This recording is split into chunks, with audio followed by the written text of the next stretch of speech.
3-2 pitch. Hit toward third. Castro has it. Spins. Fires. A perfect game! Roy Halladay has thrown the second perfect game in Philadelphia. Line drive, right center field, base hit. Ground ball over the mound. Waits for it. Muncy, he booted it. One runner's in. Here comes Flynn, the throw. Save! Hits one in the air, left center field. Back it goes. Harper, the swing of his life.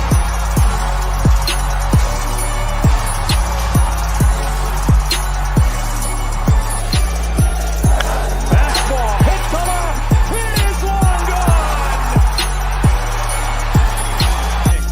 And Hamels with a 3-2 pitch. Swing and a high fly ball, deep center field. Herrera back on the track, and did he make the catch? He fell down and he's got. Here's the strike by Robinson.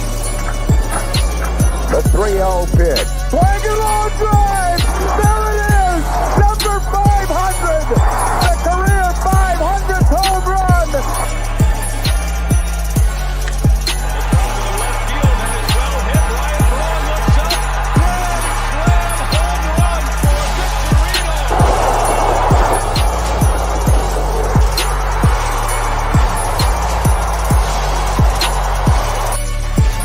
Runners go.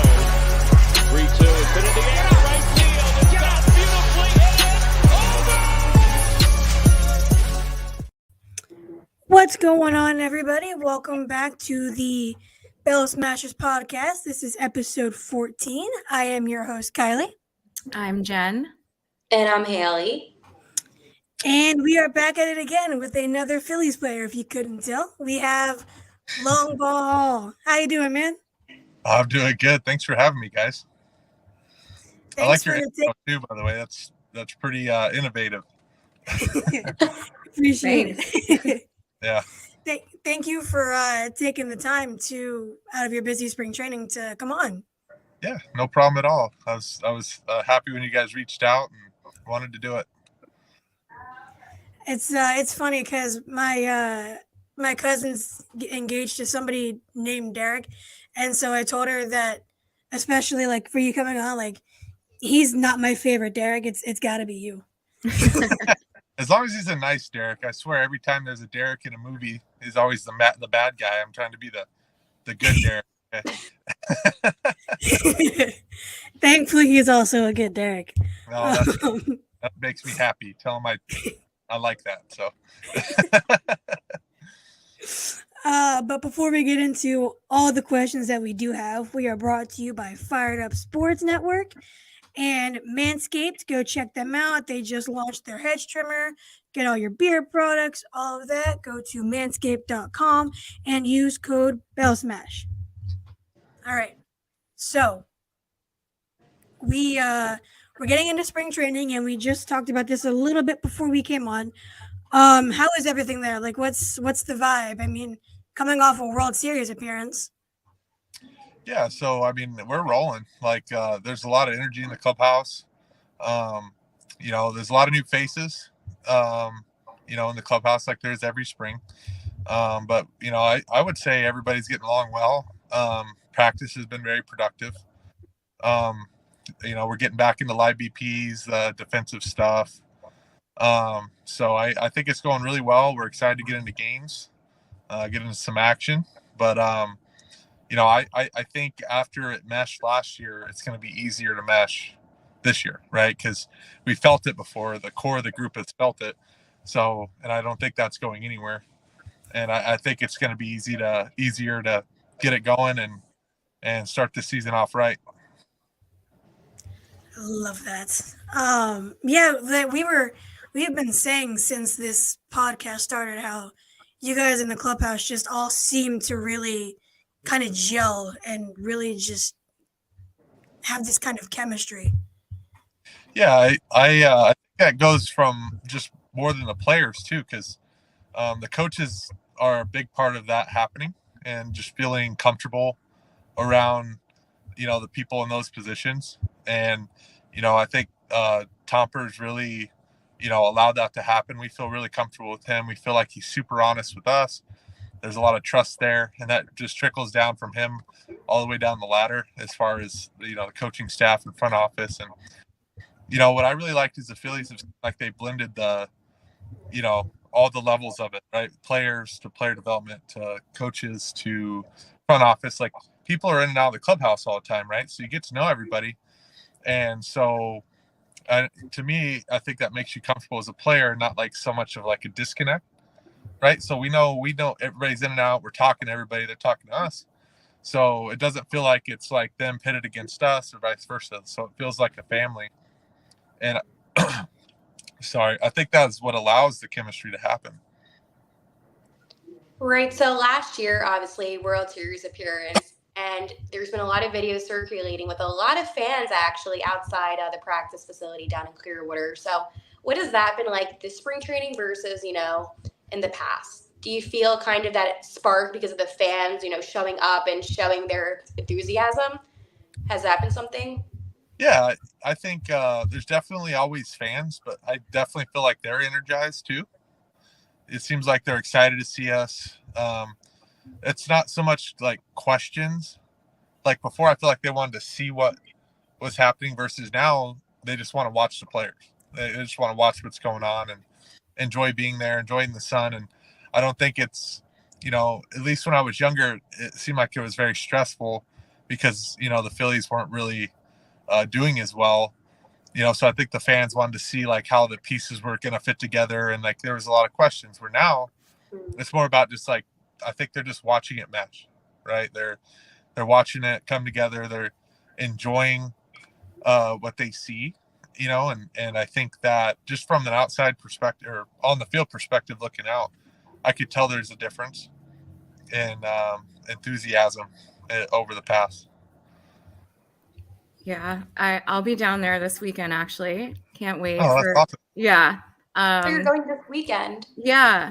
So Oh. Darick, hopefully we can get a picture or chat, in person. Yeah. And then Kylie's coming down in like toward the end of spring training, but we will have Bell Smashers representation. I'm going down next week. Yeah, we'll have to get me and Mark together. And Yes. Yeah. I would love that. I'll try to find you guys wherever you are and make sure this happens. Would love that. Yeah, I'm going to the 19th and 20th games. One is, I believe, against Boston. The other is against Baltimore. Cool. Yeah, it must be our overnight trip this year. I heard we're having one. Oh. Yeah, where we got it. 'Cause Boston's on the east side of Florida, so that's usually kind of a poke. And then probably play there, stay a night in Baltimore or at Sarasota, and then probably come back. So that'll be good. That's all, like. Dude, I've only been there once, but it was really cool field. Obviously, it's like Fenway, but it's Is it? Yeah, so it's like a miniature Fenway, or not miniature, it's replica, but it's just it's same field as they play in the spring. Obviously, a little bit different, cool. Less seats and stuff, but the park is the same. Oh, I had no idea. I didn't know that either. Yeah. I think they really kind of do that because it's like learning how to play in Fenway is, from what I've heard. I've never been there, but I've, obviously with the wall and, how the walls are kind of a little crazy. So I think it kind of their players to understand like the big wall and stuff and playing it all the time. That would make sense. Yeah. Mm-hmm. That's really smart. I didn't even, That is smart.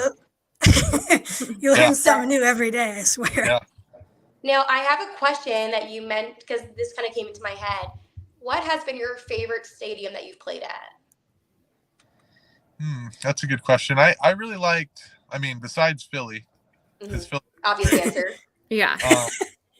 No, it is cool. And I'm not just saying that, like the fans, the park itself, it is something special. It's cool. Like, what's crazy is the first time I ever saw it was the day I got called up. I hadn't been to the field in 5 years of being with the Phillies. So it was crazy to take that all in on the first day. But besides that, My favorite field, I did enjoy Busch Stadium there in St. Louis.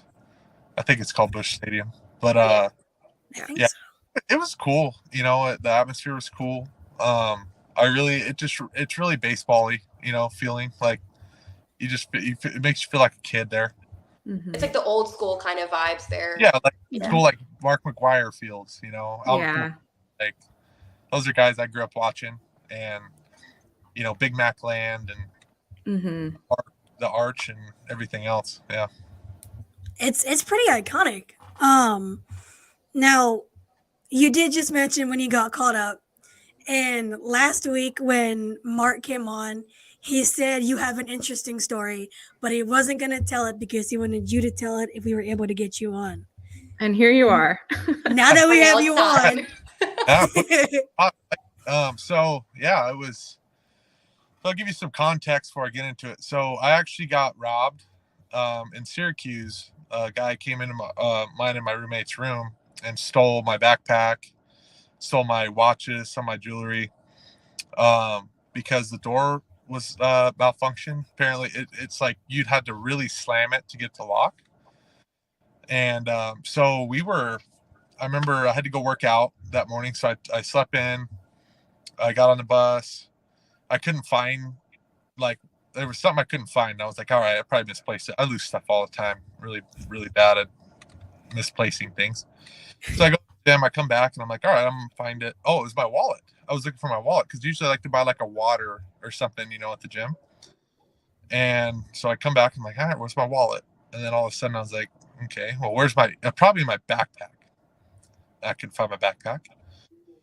So I got, long story short, called the clubbies. It wasn't in my locker. And I'm like, what the? I'm like, how could I have lost that? And long story short, we run the video. Somebody came in our room, stole it. So fast forward to the story. So I'm in Syracuse again. Same hotel, different room, thankfully, different room. And I get the call, or not even. I didn't get the call. I was playing Xbox, right? My roommate's asleep. Luckily, there's like a wall where there's two doors, and like he's sleeping, and I'm trying to be quiet. When I'm playing Apex, and I get in the group chat, our team group chat, like, hey, we need to come down the lobby, and I'm like, okay.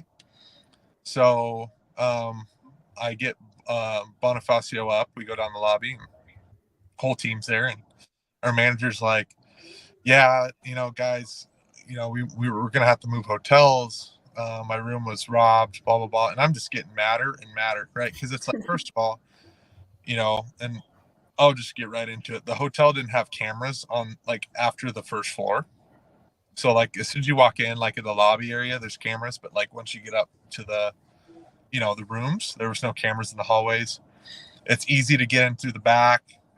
There's a staircase that you can get through the back into the rooms and stuff like that. So obviously I was like, well, they didn't change anything, and the same thing kept happening, and they didn't catch the guy that had my stuff, and I didn't get my stuff back. So I'm just hot, inside. I'm not saying anything. And then he's like, yeah, he had to have done the same thing, yanked on the door, and he headed right out that door and headed to Philly, and D Hall, you're going to be right behind him. And I'm like, wait, what? And then everybody looks at me and like, they got it. I didn't, because I was yeah, because you were mad. Yeah, I'm not in the frame of mind. But then it was like all of a sudden, like the flip of the switch where you're like mad to like, okay, people are looking at me, and all of a sudden it's like, oh my gosh, that means I'm going to Philly. That was the story. And our manager had a very creative way of doing that for most people that got called up. So it was really cool how he did that, and that makes it really memorable, but I still, that day, I even right now, it makes me mad, like I've had anything get stolen from you before, but not fun. But that was fun. He made it fun. So, Right. And I didn't have to play in Syracuse. Thank God. I hate playing the Mets there in Syracuse. One of us. yeah, I like beating. One of us. yeah. Beating the Mets is great. I don't know. That's always fun. Since that day, I just get bad vibes there. I'm like, Syracuse. It's like you And think that's about. totally, That's valid to want basic security measures at a hotel. Yeah. So It's So it's after all all this time, did you Yeah. ever, any did you ever updates? get your yeah. Yeah. Well, what happened was we settled, and I didn't want to be a pain in the butt, so I was like, hey guys, like, look, I'll give you an accurate price value of what was stolen. I just want it simply replaced. I don't want, I'm not gonna sue you. I'm not gonna do all this stuff. So they did cut me a check for a settlement for the thing. So I did end up getting that stuff back. And so that wasn't an issue. I have no beef with the hotel now. I do hope that they up their security measures a little bit. Yeah. Where the hotel is, it's a nice area. There's a big mall right behind it. So it's like, I usually like to go to like Margaritaville, get a burger and a drink. One of us. Or go shopping. That's right. Whatever, here and there. So it's like, I and there's a big old lake that I like to fish that's there. So like Syracuse was nice. It was a place I enjoyed going until. And Well, and if your ID is stolen and your credit cards and all that stuff. like I didn't go into it, but this guy, he just had my wallet and had a heyday at the mall, right? So I'm looking at my credit card, I'm looking at my debit card, and he's just out over at the mall. He just went over, he's like, oh, and just loaded up at all these places, and to be honest, I pressed charges and they still haven't got him. Wow. But I know. I mean, it's been almost a year, so I mean, obviously, like, there's some crime going on there, but I don't know. But I think it just because it got settled, it was fine. Obviously, just a memory now. But And you're on the Phillies, so That's right. yeah. hopefully, we don't have to be back there. Yeah, that's Right. Yeah. Or it's like take one of those like portable like security cameras wherever you go. And it's kind of like yeah, Right. yeah. No, I would say places we stay are safe. It's just sometimes freak thing that happened.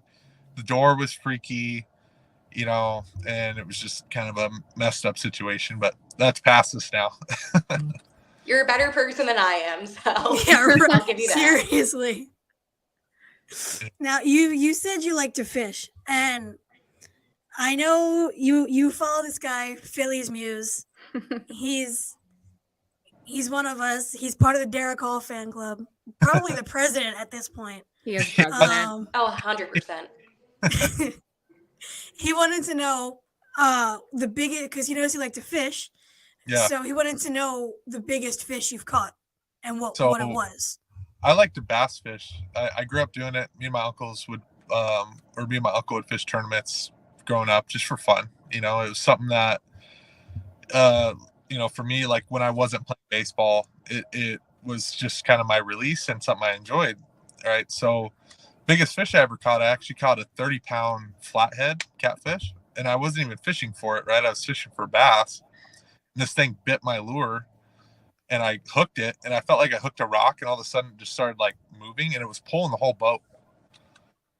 And I was like, oh my gosh, and I couldn't even reel. Like I was just holding my pole, and this thing was just slowly pulling the boat. That's how strong that thing was. Whoa. Yeah, That's I was surprised. Yeah, I've got some nice fish out here in the bay too, like over the years in the minor leagues. Oh, I like bet. redfish and some snook, and it's really like just a nice way to get out and just do something else, because it's good to get away from that baseball headspace sometimes. Mm-hmm. Just that's a good positive, release.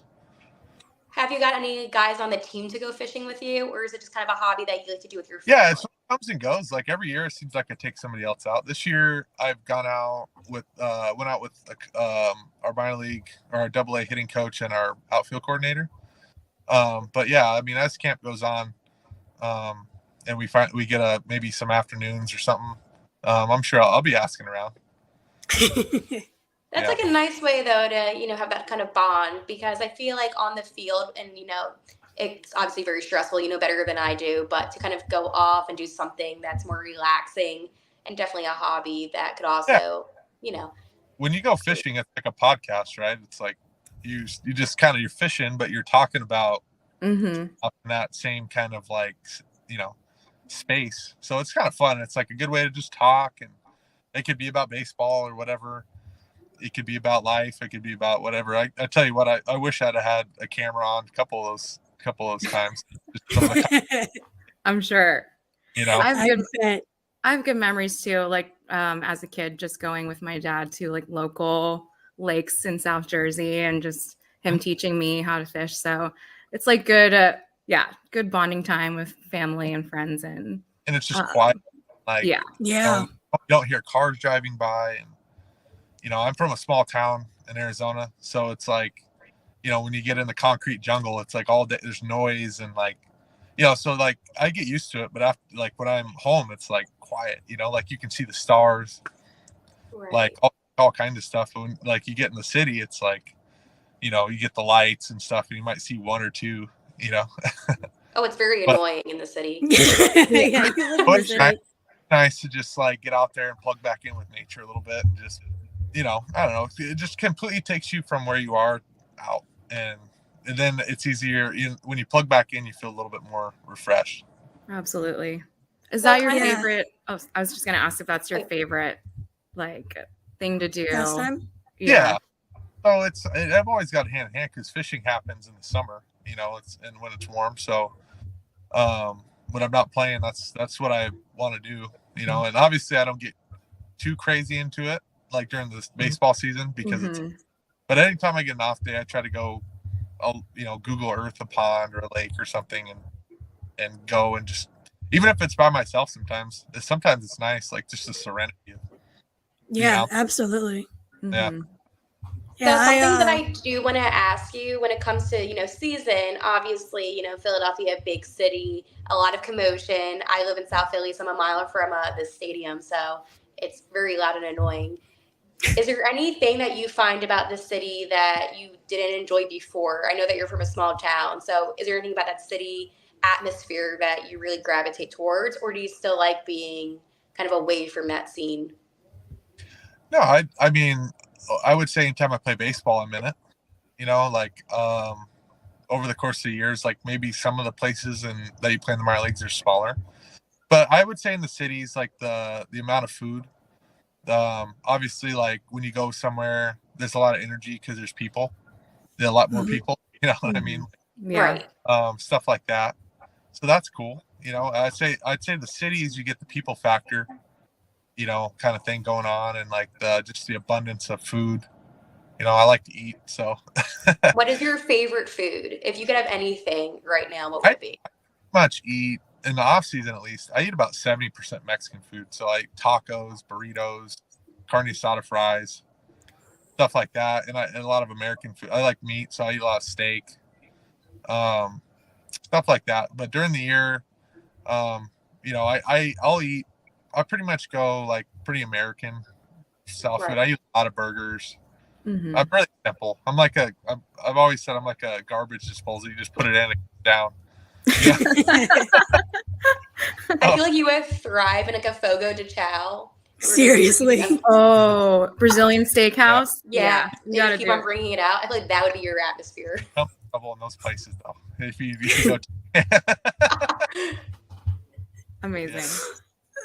That's funny. This is the stuff that people might want to know, you know? Yeah.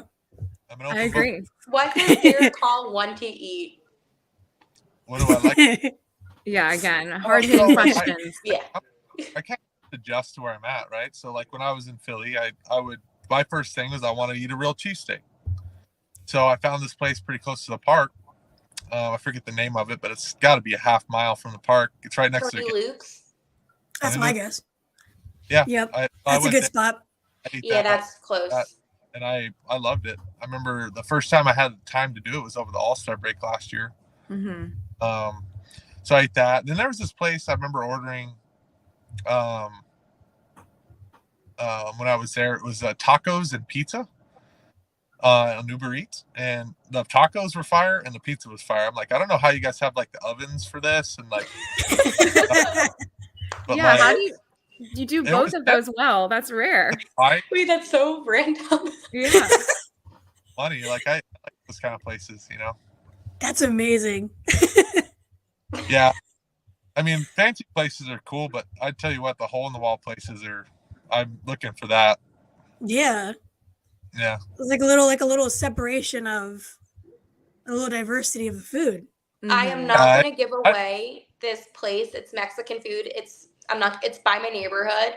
Well, it's like in the Italian market area. I'm not going to give it away publicly because like I'm afraid because it's small. Oh my God, so good. But it's like you wouldn't know about it if you didn't walk past it. So yes, I'm going to gatekeep. Darick, if you want to know, I can always tell you off this potty. But I realize sometimes telling people places and then it gets like, people then go. I don't want that. I want to support the business, but without having to fight for a table. Oh, I completely get it. Sometimes sitting in, for me, like I like going out sometimes, but like just sitting at your place after a game and just eating there where you got TV on is like nice.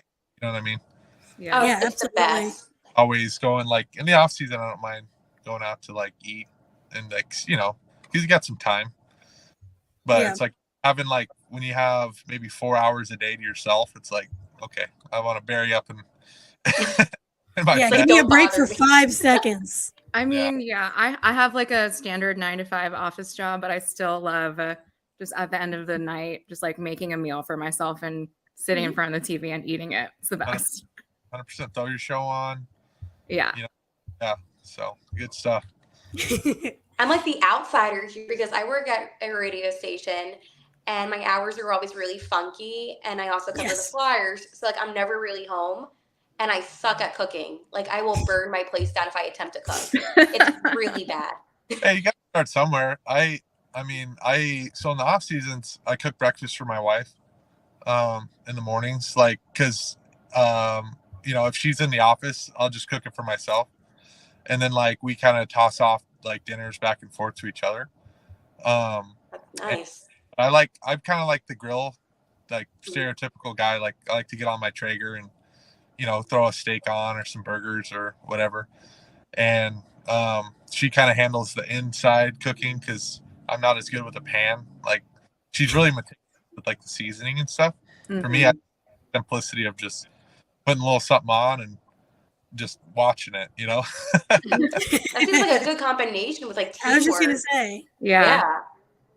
So it's definitely, she does a lot for me like during the season. So it's like a little thing I can do to help in the off season because she has a career ordering that. And I really enjoy that, she's pursuing it. And obviously like baseball is a lot, but she really does a good job at being wife and worker. So, kudos to her for that, so like this is the time of year where it's like I get home late, stuff like that. And, she always does a really good job.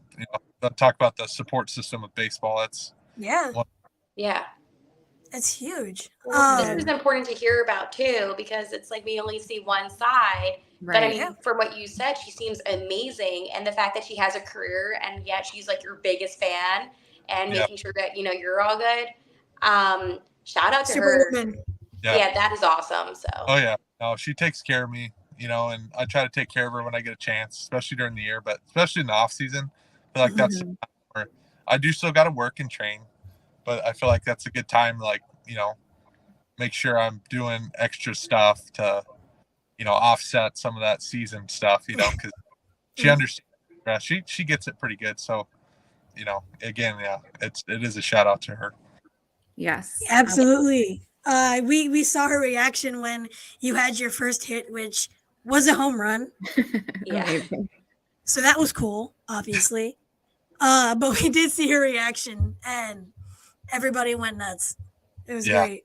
That's really cool. Yeah. I she knows what I've gone through to get there. And, that's to me, when I see that means something to me because, she is my biggest supporter, and obviously I put my mom up there too,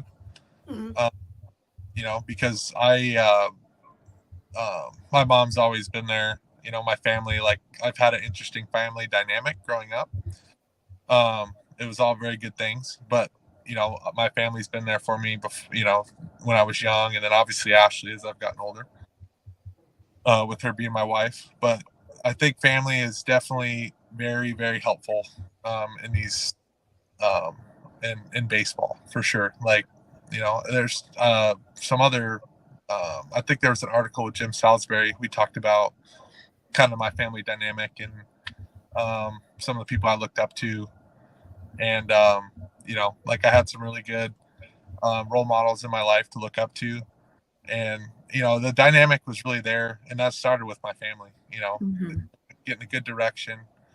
And then obviously as I've pursued baseball, them supporting me all the way. And, and it's shout out to them too, because you can't get here on your own, even if it's somebody that's different.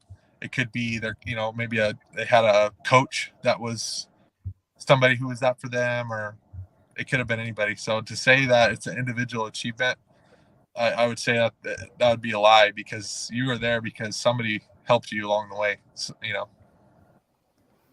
Yeah, for sure. I love that. This really puts the human aspect of baseball into perspective, which I love when it happens, because you guys are also people, and you need a support system, and there's things behind the scenes that we don't see. Yeah. Right. Absolutely. Yeah. No, it's true. Like, just, talking about it, being vulnerable, and that's what helps you get through the stress. And, because as fun as baseball is, there's a lot of stress that goes into it. For 7 months, you're putting your mind and body on hyperdrive, trying to attain a goal to win baseball games. And on top of that, I would say there is some individual achievement that has to happen, or you're expected to happen based on your skill set. And that taxes anybody. Even the best people put a lot of stress on themselves, and I'm sure you guys can see that. Yeah. Yeah. Right, because it's like you're more than a stat, and you're more than, what, trolls have to say and different things like that. Yeah. Because it's true. I mean, humanizing, these players, it's important, because I feel like, people forget at the end of the day, you do have families, and you do, there's more to you than baseball. Yeah. And I think that even talking about, your hobby of fishing and the kind of food that you like, it's like, okay, well, Darick Hall, besides being a Philadelphia Philly, he's also a husband. He's also a son. He's also a foodie. So it's kind of, opening up that chapter and allowing people to see that side of you. Yeah, absolutely. I think it could be easy to slip into that as a fan, because I don't think people are interested in, not all people are interested in getting to know the person. And that's okay, because, we do play a game, and the chances of that happening are probably low, just based on, the environment we're in and the time and stuff, and not in a bad way. But I just think that, for the players, it is nice to have people understand that human side of us. Because I could honestly tell you, there's not anybody I know, especially at this level, that doesn't try.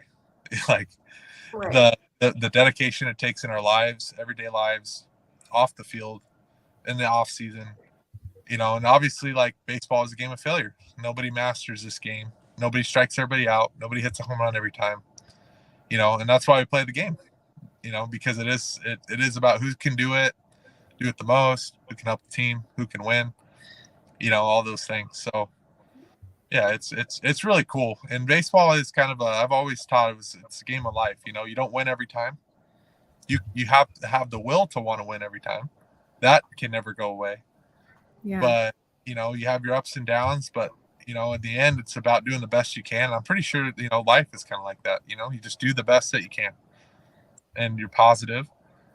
And, if you go at it with that and aim up, like, you're going to get the most that you can out of what you do, That's a good segue into my question, because I have a 10-year-old nephew, and he loves baseball. He loves the Phillies. He's in Little League. He's played pitcher, catcher, first base. And he does seem pretty serious about wanting to make this his career. So what's your advice for him and just other kids who want to become a professional baseball player? Yeah. So something I always say is, and I don't know how far along he is, but I would say you need to be a kid first, right? But it is good to have that drive. That's a positive thing, because that drive is what will, lead to work ethic and application, and like learning, right? But if like just be where you are. Like I know as a kid, the mistake I made is I always thought about the next step, right? And I think we all think like that when because when you're at that level of baseball, there's, let's say you're 10, there's 11U, then there's 12U, and then travel ball, and then and you're thinking like, oh, if I'm not on this team, I'm not going to get this, this and that, right? A lot of like hierarchy in baseball. Yeah. But being where you are at all times and trying to be the best player you can be that day, you'll look up years to come and you'll be where you want to be. Because that's the way I've had to go at it. Like I wasn't a prospect, I was decent draft pick, but nothing crazy. I didn't stick a lot of money in me. I did get an opportunity to play, which is huge, and a lot of people didn't get that, even in the minor leagues. And even some of my friends that I know didn't get as many opportunities to play as I did. But I had to think like that, right? And that's how I think I wound up in this position, because obviously your goal is the big leagues, but the goal that's in front of you is how do I beat AA, or how do I compete good enough, right? So then that keeps you kind of grounded, and your goal is to be better than your competition that year, right? Yeah. As a kid, it's easy to get caught up in, oh, my friends on this team, they're better than we are. Oh, this kid's big, I'm small, right? It all equalizes out once you get older. And I think when you're a kid, I used to think like when I wasn't always big. I can promise you that. I was like 5'9" as a freshman in high school. So I just remember thinking about that too. But just doing the best you can and staying grounded where you are and having fun, because that's where the fun happens. If you're always thinking about next step, what team I'm on, this and that, it takes the fun out of it a little bit, I think. And I think that goes back into what I said earlier, being a kid. As kids are really good at being where they are until they get a little older and our minds start kind of understanding like things, and it's easy to fall into that trap. So I would just tell him to be where he is, be the best he can be at the level he's at, and continue to do that as long as you can, and don't be afraid to take 2 steps backwards to take 2 steps forward, right? Because to me, there's been multiple times in even my professional career where I've played a year, like I think in 21 was my worst year. I had to step back to see the problem, and then I got through it, and I was able to apply it in the off season, and I had my best year and then got to the big league. So that's just a small example of what can happen if you understand, like, it's not an upward curve. It's here. And as you do that, you gain experience, and you learn, and you know how to overcome those lows a little bit better. And then that's kind of how you grow. Yeah, I really appreciate that. And I think he will take the advice to heart. So thank you. So, yeah, that's really solid. I love that. So Garrett Stubbs has the Spotify playlist. Now, it is a legendary playlist. We all play it. It's amazing. What went into it? How did people add songs, or what? How did that happen? Well, Stubbs was kind of took it on upon himself to like play the after, like when we'd win games, there's obviously like a celebratory part of it, and he was just always in charge of that, right? And then I think people just became aware of that, like some of the people in the media and stuff, and that's how like that from the media understanding that, voiced it to the people, and then the people caught on, right? And obviously, like that playlist got big. But yeah, so there's always somebody like that. Like we had a winning playlist song or songs, they're not always on Spotify. It's just like put them on like stuff or Spotify.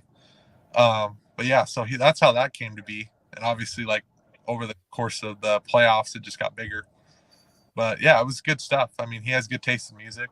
He knows how to, out of anybody, Garrett knows how to fire up the boys. I can tell you that. Clearly, it's, yeah. We can tell. There's some really good songs in there. It's hilarious. My cousin asked this, and she wanted to know, as do I, if you were not a baseball player, what would you be? So I was actually interested in being a firefighter. When I was younger, my uncle's a paramedic and a captain in Sierra Vista, where I'm from, and I did like that. Growing up, I watched him go through it, and then become a firefighter and then grow in that. So that's kind of what I wanted to do, if baseball didn't work out. Interesting. I think I heard something. About that too. That you were going to be a firefighter. Yeah, and I mean, I don't know if you guys are wondering or if people are wondering, but I did go back and finish my degree in 19 and 20. Obviously, the world stopped in 20, so I had time. But I wanted to finish. I only had I had 3 semesters left, but the third one was going to be pretty light. So I went back in the fall of 19. I took a couple of summer classes while we still weren't playing. And then when I figured out we weren't going to play, I took a full semester and graduated in 20. What were you studying? Kinesiology and sociology. So interesting. Yeah, I would definitely say I like psychology a little bit better, but I took more social classes. Mm-hmm. But psychology, I think towards the end, I realized I had more of an interest in. But it was good. I enjoyed what I studied. And I went to JUCO before I went to Dallas Baptist. So there I graduated with the general studies degree, obviously knowing like I could transfer that anywhere and then I can specialize in what I wanted. So when I went to DBU, they looked at what I took and kind of just came up with a good plan for like, okay, this is what you study. This is how you get your degree, things like that. The study of the body is cool. We do it every day, right? With baseball, learning how to get your body ready, correct things like insufficiencies you have, stuff like that. And then sociology and psychology is kind of like, to me, it's a study of the mind, how people talk to each other, stuff like that. So I thought that was always pretty interesting too. I loved my sociology class in high school. We had this project where we had to go out and do a social experiment. And so my team, we went to like the local mall and I think someone did it on TikTok recently. We pretended that we were too afraid to ride the escalator. And so we would ask strangers like if they would hold our hand or like help us with the escalator. Yeah. And while like my classmates were like taking photos as I was doing it, we would take turns. We did well. And we got a good grade because it was a really interesting social experiment where some people were very helpful, of course, and then others were just like, no. Why? And then some people are like, yeah, why not? Yeah. It's and like the bystander effect where like something's happening, like I'm gonna be so dramatic because that's who I am. Let's just say you're at Citizens Bank Park and somebody decides to punch you. And I mean, let's go pretend there's no security. I'm just saying we're being dramatic. You know, and people are watching it, but everyone's like, oh, maybe that person will go up and say something. Well, the reality is no one's going to do anything. Yeah. So it's like interesting because when you're around big groups of people. Yeah, that makes sense because it's like some people you're like, well, if I get involved, if I take it too far, then I'm in trouble. And then people don't want to get involved because they don't want to get hurt. And then some people get over involved. So it's always interesting how people come to consensus with making those type of like quick decisions, I think it's funny. They are. And I think it's funny how we just went from scared to ride an escalator to punching somebody at a baseball game. Well, that's the only thing I could think of. It's not like I witnessed it last season. What? No, that didn't happen. Yeah, it happened. No, it happened like 2 rows behind me, and I turned around and I was like, "Oh wow, that's crazy!" But I'm only 5'2", so I'm not saying anything. Yeah, I'm even shorter than that, so yeah, I would be in the same position. Yeah, I was like, yeah, no, it happened. Yeah, I think it's a funny little. That's just we're all over the place, but that's That's Philly fans for you. That's right. Those Now- dollar dog nights. Dude, I swear, like, we need more of those. I love know. Dollar I Dog Night. love dollar dog nights. Yeah. Everybody does. There's only 2 Yeah. this year. It's a scam. Yeah, not enough. But you and Stubbs were the only 2 to pitch this season at the 2 position players. What was your reaction to having to pitch? Oh, I pitched in college. I threw like 250 innings over between spring and summer ball. I was actually the runner-up in the John Olerud Award in college, which means like the top two-way players. Nice. So I've been trying to get back up there for years just for fun, because sometimes you have those blowouts, but they wouldn't put me in there. And finally I got up there, and the only thing that kind of held me back a little bit from really trying to pitch was like we had runners. I had inherited runners. And I was like, if I'm going to, if I don't want to throw some stuff off the backstop and let these guys run, because obviously I hadn't pitched in a while. So I was like, I'm just going to focus on throwing strikes, but it was fun. It was exhilarating for me because I hadn't been up there with a hitter and I can't tell you how long. 2016, the last game I pitched was in a regional against Fairfield, an elimination game. We did win the game, but that was the last day I actually pitched. So when I came out of retirement last year, it was exciting. What was the conversation? Were they just like, Dak, you're going in, or like what? Yeah, it was like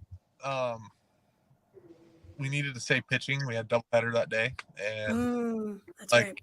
I think we were down by 5 or 6 runs, and they, it's you get the order and you go, right? We're not. I'm captain. Or you tell me to get up there, I'm gonna get up there. So that's I love position players pitching because Me too. it's like I have never seen it live. I've always only seen it on broadcasts. Yeah. I finally got to see it when we played the Nationals. So that was awesome. But I've always loved when position players pitch. It's a fun part of the game. Yeah, it is fun. It's fun for us too.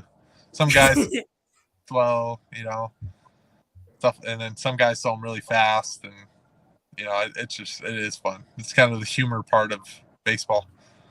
Yeah, I was at one of the games in Philly where Stubbs was pitching, and I had I'd gone to the bathroom or something. Came back, my nephew's like, Stubbs is pitching. He was very excited. Yeah. Stubbs is a favorite. He's the man of the people, of the players and the fans. Yeah, the Phillies just posted a video of Stubbs mic'd up. Oh yeah. We gotta get you mic'd up. Yeah. I don't talk as much as I do in the podcast when I'm playing, but I definitely could rattle some stuff off. Yeah, I also saw. You probably see my mind turning a little bit, but a lot of it's going on here.